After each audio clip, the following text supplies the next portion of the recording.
Franck Ferrand raconte sur Radio Classique.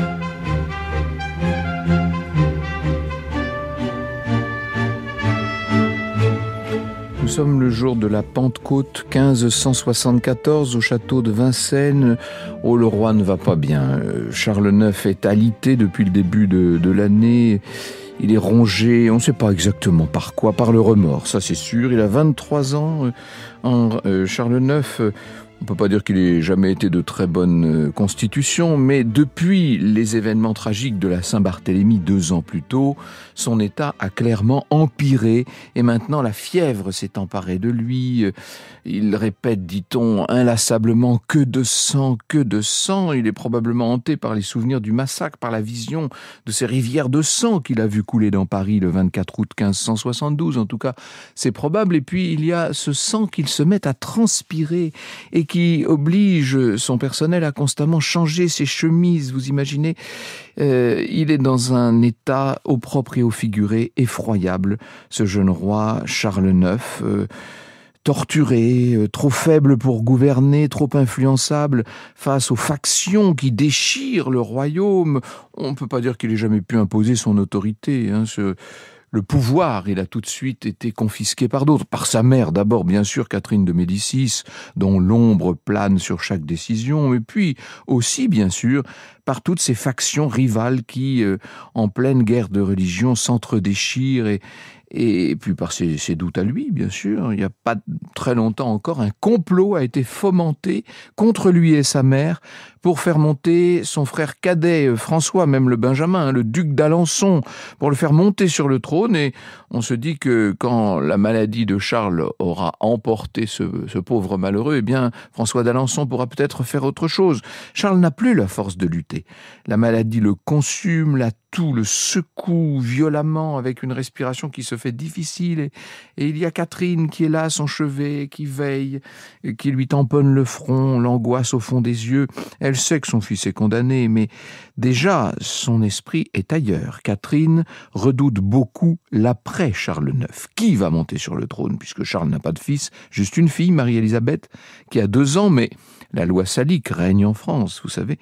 Il y a un autre frère, Henri, sauf que Henri en question a été élu par la Diète de Pologne, roi de Pologne. Vous imaginez, donc il est à Cracovie à ce moment-là. Et puis donc il y a cet ambitieux de François d'Alençon qui, dans l'ombre, attend son heure, même pas dans l'ombre, à vérité. Vers 3 heures de l'après-midi, 1 mois avant son 24e anniversaire et après 13 ans de règne, meurt donc le roi Charles IX. Et dès le lendemain, le célèbre chirurgien Ambroise Paré procède à l'autopsie. Il confirme que le roi est bien mort de pneumonie tuberculeuse, ce qui ne va pas empêcher les rumeurs d'un empoisonnement de se répandre, alimentées par le récit que fait Agrippa d'Aubigné, qui raconte avoir vu le roi baigner dans une sueur de sang avant sa mort. Voilà l'origine de cette image de Charles IX ensanglanté bien sûr par le souvenir de la Saint-Barthélemy.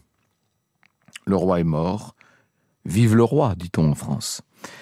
Catherine de Médicis a repris ce masque d'impassibilité auquel essaient de s'accoutumer les ambassadeurs. L'heure n'est plus au deuil, l'heure est à la survie de la dynastie, il faut sauver les Valois. Alors très vite on a envoyé des messagers à Cracovie, prévenir Henri d'Anjou, que non seulement il est roi de Pologne, mais maintenant il est roi de France. Et puis surtout, il faut s'assurer que François d'Alençon, le plus jeune, ne va rien tenter avant le retour du cadet. Dans l'ombre des couloirs du château de Vincennes, les intrigues vont bon train. Oh, vous me direz, à la cour, on est habitué. Ça y est, déjà, l'aube du 31 mai se lève sur un royaume sans roi. Et depuis son trône polonais, Henri d'Anjou s'apprête à vivre tout autre chose.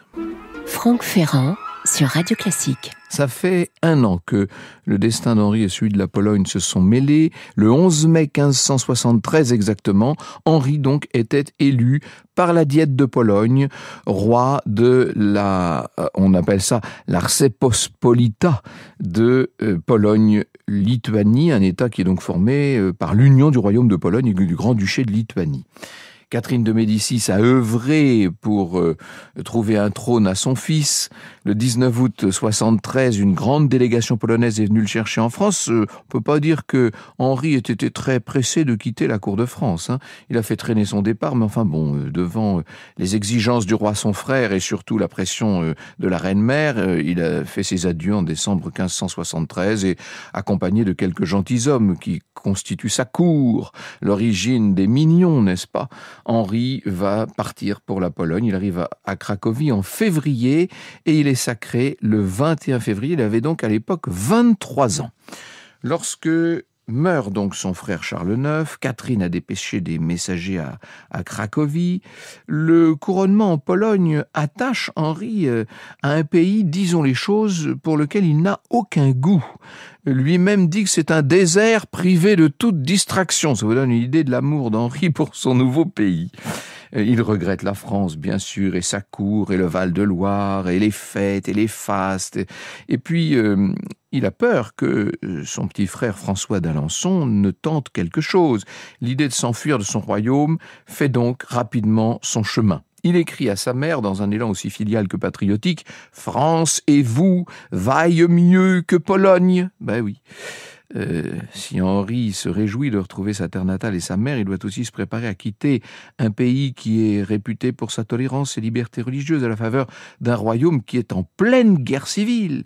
Sanglant conflit entre protestants et catholiques à tous les coins de rue. Avant même son retour, le pouvoir d'Henri est compromis par une véritable fronde que va mener François d'Alençon. Et puis, disons aussi, par celui qui dirige les protestants, le roi de Navarre, Henri de Navarre, le futur Henri IV. Tous deux rejoignent la conspiration des malcontents, une espèce de complot destiné à imposer Alençon à la place d'Henri de Pologne, comme successeur de Charles IX. Dans la nuit du 18 juin donc de cette année 1574, Henri quitte Cracovie dans le plus grand secret. Il s'empresse d'abandonner ce trône qu'il n'avait jamais désiré. Et après un périple à Vienne et puis un passage à Venise dont j'ai déjà l'occasion de vous parler, ça a été un moment incroyable pour la Sérénissime, avec des fêtes extraordinaires, des banquets, des réjouissances sur l'eau. Bref, il arrive à Lyon où il est accueilli par sa propre mère. Catherine de Médicis l'accompagne jusqu'à Paris où ils vont finir par rentrer à la fin de l'année. Il y a quand même eu de nombreuses semaines d'incertitude pendant ce temps-là. Henri d'Anjou va être sacré roi de France. Il va devenir le roi Henri III. Est-ce qu'il va réussir à apaiser ce royaume qui se déchire et qui, depuis trop longtemps, baigne dans le sang de ses propres enfants? Rien n'est moins sûr.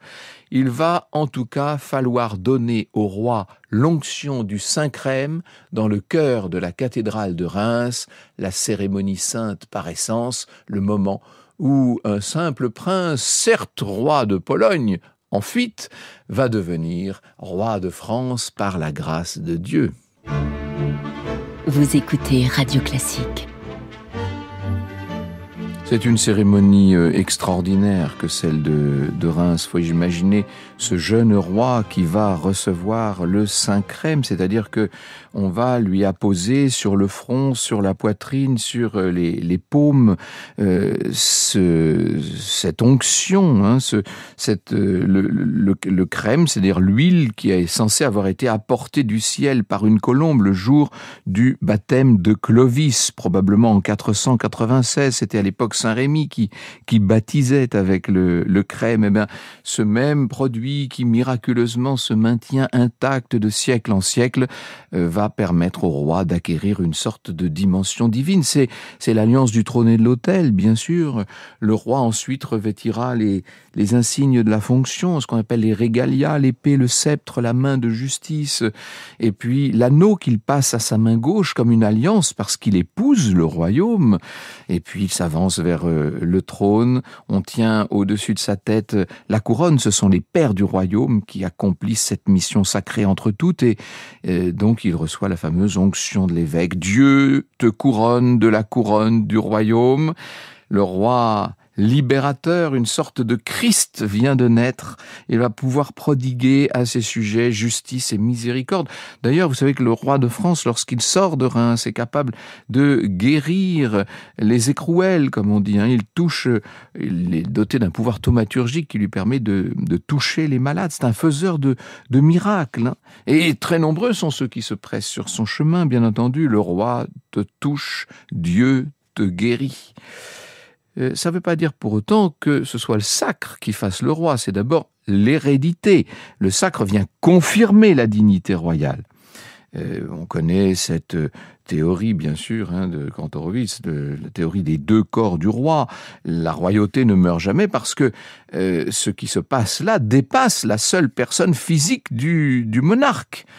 Ce roi, il sera d'ailleurs, dès sa mort, constitué en effigie, et si l'on envoie la dépouille à Saint-Denis, immédiatement, au moment même de sa mort, son successeur incarne une continuité qui, elle, n'est pas physique. Bref, ce 13 février 1575, c'est-à-dire 5 mois après avoir retrouvé la France, il était bien heureux de la retrouver, Henri reçoit l'onction dans cette cathédrale de Reims, baignée par la lumière des cierges.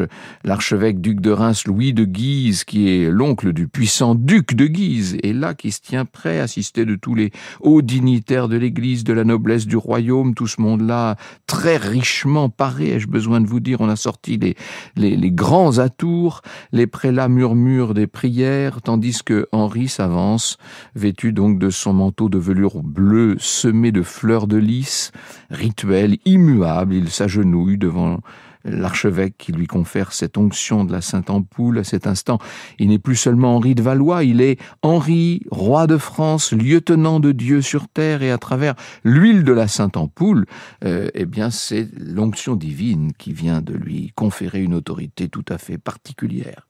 Et tandis qu'on place la couronne sur sa tête, il se trouve que ce jour-là, elle vacille et qu'elle manque de tomber. Il faut qu'il la rattrape rapidement, Henri. Ça pourrait paraître anodin comme ça, mais dans ce moment si particulier, au cœur de cette guerre civile, c'est vécu comme un augure, pas forcément un bon augure, ai-je besoin de vous dire. En tout cas, le jeune roi est rempli d'espoir ce jour-là. Il a les yeux qui brillent. Ce 12 février, à Reims, il écrit au sieur de Mandelot qu'il est heureux et que maintenant, tout soit calme en mon royaume.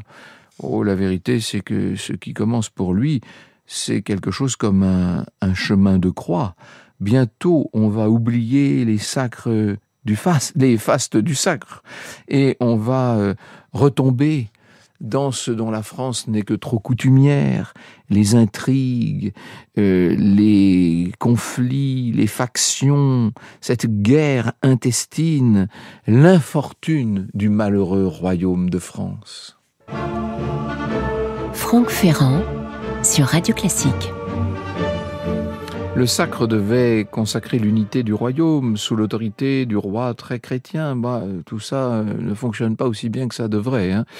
Il y a une dimension divine qui est conférée à la royauté, mais est-ce qu'elle a été vraiment conférée à Henri III ? Lui, ce qu'il voit, c'est que les complots se multiplient.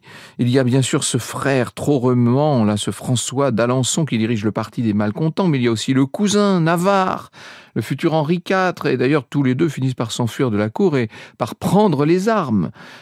Henri III doit s'incliner le 6 mai 1576. Il va accorder l'édit de Beaulieu, dont son frère François sort vainqueur. En vérité, c'est lui le grand gagnant de cette affaire. Il obtient au passage le titre de duc d'Anjou. On parle de paix de monsieur. Et c'est vrai que en contrepartie, Henri III va être obligé de concéder beaucoup aux protestants par ailleurs. Ce qui veut dire que 2 ans après son sacre, cet édit, sans doute trop favorable aux protestants, soulève l'indignation d'un certain nombre de catholiques. On va voir se former les premières ligues en attendant l'union dans la Sainte Ligue de tous ces catholiques qui deviennent allergiques littéralement aux concessions qui ont été faites aux protestants. Le royaume est donc, vous l'avez compris, mais c'est même plus divisé là, il est meurtri, il est cassé littéralement. littéralement. C'est comme si vous aviez un très beau plat de cette faïence qu'on est en train de découvrir à l'époque et qu'il était cassé, brisé en plusieurs morceaux. Et Henri III est pris entre deux feux. D'un côté, ces protestants qui réclament encore plus de garanties, et puis de l'autre, les ligueurs. Les ligueurs qui dénoncent sa faiblesse. Après tout, il est le roi très chrétien, il incarne la monarchie catholique, il ne doit pas se laisser mener par le bout du nez par les protestants qui obtiennent chaque jour un peu plus de sa part. Et eux exigent l'annulation de l'édit de Beaulieu. Comment voulez-vous contenter les uns sans provoquer les autres? Le roi essaie, dans une politique d'ailleurs qui ressemble beaucoup à celle qu'avait essayé de mener sa mère, Catherine de Médicis, au moment du règne de François II, juste après la mort d'Henri II. Il va essayer de tout concilier, de faire une espèce de bascule, d'équilibre, mais c'est un équilibre très précaire. Et plus il essaie de calmer les uns et les autres, et plus en vérité il attise des haines. Et il y a une autre ombre qui est en train de se dresser, c'est celle du puissant duc de Guise, Henri de Lorraine, qui prend donc la tête cette fois de la Ligue catholique et qui va développer des ambitions tellement dévorantes que bientôt Henri III se dit qu'il y a pour son trône un candidat extrêmement préparé, extrêmement déterminé et qui a bien l'intention en vérité de lui ôter la couronne de la tête. Franck Ferrand sur Radio Classique. Et la paix, cette couronne qui avait été, entre parenthèses, vacillante. Vous vous rappelez cet épisode au moment du sacre? C'est comme si quelque chose avait décidé que Henri ne serait jamais tout à fait roi de France. Il était roi de Pologne, il a quitté son trône à la hâte pour ceindre cette couronne dont on n'arrive pas à la lui faire tenir sur le crâne. Et puis vous savez qu'il n'aura pas, j'ai eu l'occasion en vous parlant de Louise de Lorraine-Vaudémont, j'ai eu l'occasion de vous parler de l'histoire de ce couple royal qui n'arrive pas à avoir d'héritier mâle. Et ça c'est terrible évidemment quand vous êtes un roi et que vous n'avez pas d'héritier. La paix de Beaulieu, qui avait été négociée âprement, mais peut-être de manière un peu trop conciliante. En tout cas, cette paix de Beaulieu, elle va voler en éclats. Et à l'automne 1577, ce qui reprend partout, c'est la guerre. Et quand je vous dis la guerre, ce sont vraiment des combats d'une violence incroyable. Henri III va devoir choisir son camp, et évidemment, pour 1000 raisons, mais ne serait-ce que la raison du sacre, que vous comprenez peut-être mieux maintenant. C'est pour ça que je me suis attardé un peu sur tout le rite de ce sacre, ce rite sacré ultra-catholique. Henri III va se détourner des protestants. Il va se rapprocher de sa famille d'origine, si je puis dire, des catholiques. Et ça lui permet un temps de restaurer son autorité, sauf que c'est un jeu dangereux, puisque la Ligue, vous l'avez compris, elle est menée par le duc de Guise. Et on ne peut pas dire que le duc de Guise obéisse aveuglément à Henri. La Ligue impose des conditions. Il arrive carrément qu'elle prenne des décisions en dehors de l'autorité royale. Nous avons maintenant plusieurs partis dans le royaume et on ne sait plus tellement lequel dirige véritablement. Et face aux troubles qui se développent partout, Henri III va convoquer les États généraux. On est à Blois en 1576. Entre parenthèses, il les convoquera de nouveau 12 ans plus tard, en 1588, à chaque fois en espérant reprendre la main, ressaisir le pouvoir, mais ce sont des tensions partout.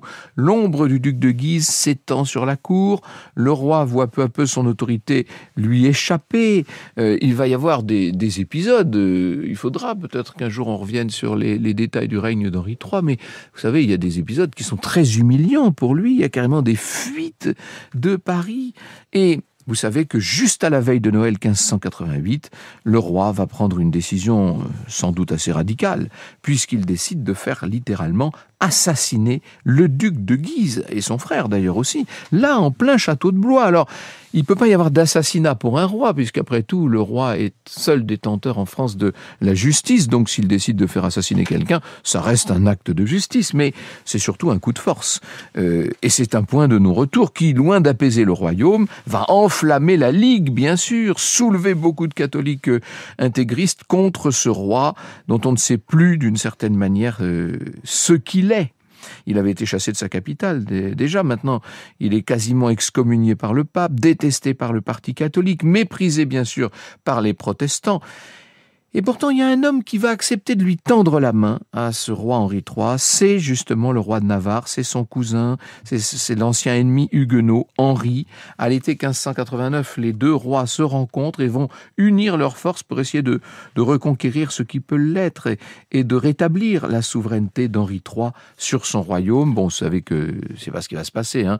On est en train d'assiéger Paris. Henri III est à la tête de ce siège et il va être assassiné, frappé d'un coup de poignard par un moine fanatique, par Jacques Clément. Le dernier Valois s'éteindra le 2 août 1589 et c'est la dynastie qui disparaît avec lui. Dans son dernier souffle, il a eu le temps de désigner Henri de Navarre comme son successeur, ce qui déjà avait été fait et réglé avant cela.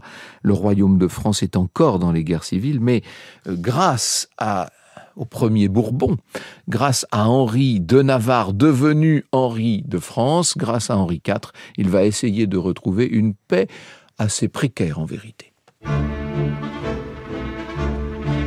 Vous écoutez Radio Classique.